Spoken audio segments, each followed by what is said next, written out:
अधिकतर बच्चे Kirchhoff voltage law की इक्वेशन लिखते समय प्लस और माइनस की गलती करते हैं। मैं यहाँ आपके साथ कुछ पॉइंट शेयर करने जा रहा हूँ। आप मेरे साथ उन बातों को ध्यान से समझें, माइंड में रखें। आपसे प्लस और माइनस की कोई गलती नहीं।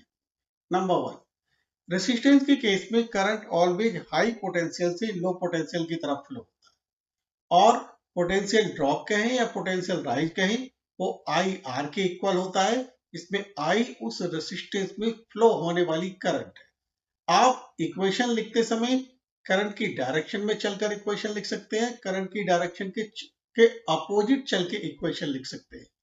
ठीक वैसे ही अगर हम बात करें सेल के लिए, तो सेल के केस में जो उसका पॉजिटिव टर्मिनल है that is always at high potential and negative terminal always at low potential. और सेल के केस में जो पोटेंशियल ड्रॉप कहें या पोटेंशियल राइज कहें, वो उसके ईएमएफ के इक्वल होता है।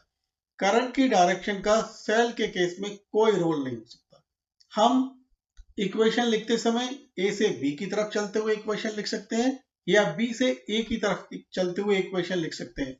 और जो मोस्ट इंपॉर्टेंट बात है दोनों ही केस में, चाहे सेल हो या फिर रेसिस्टेंस, जो मोस्ट इंपॉर्टेंट बात है वो ये है कि potential drop always negative sign के साथ दिखाया जाएगा और potential rise always positive sign के साथ दिखाया जाएगा। जैसे अगर मैं यहां पर इस रेसिस्टेंस के केस में इक्वेशन लिखूं, तो बच्चों ध्यान दीजिए, मैं ए से बी की तरफ चलते हुए इक्वेशन लिखूंगा, तो बी ए पॉइंट का पोटेंशियल, क्योंकि मैं हायर से लोअर की तरफ जा रहा हूं तो पोटेंशियल ड्रॉप होगा, यानी मैं माइनस का आई आर लिखूंगा, is equal to B V लिखूंगा, यानी बी पॉइंट का पोटेंशियल।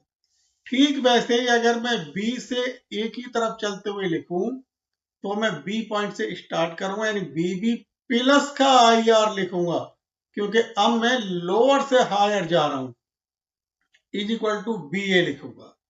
अब मैं सेल के लिए अगर लिखूं, तो सेल के केस में आप देख रहे हैं, अगर मैं ए से बी लिखूं तो मैं लिखूंगा बी ए माइनस का E is equal to B B, और बी से ए लिखूं तो B B plus E is equal to B A, यानी सेम केस, हायर से लोअर माइनस के साथ, लोअर से हायर प्लस के साथ।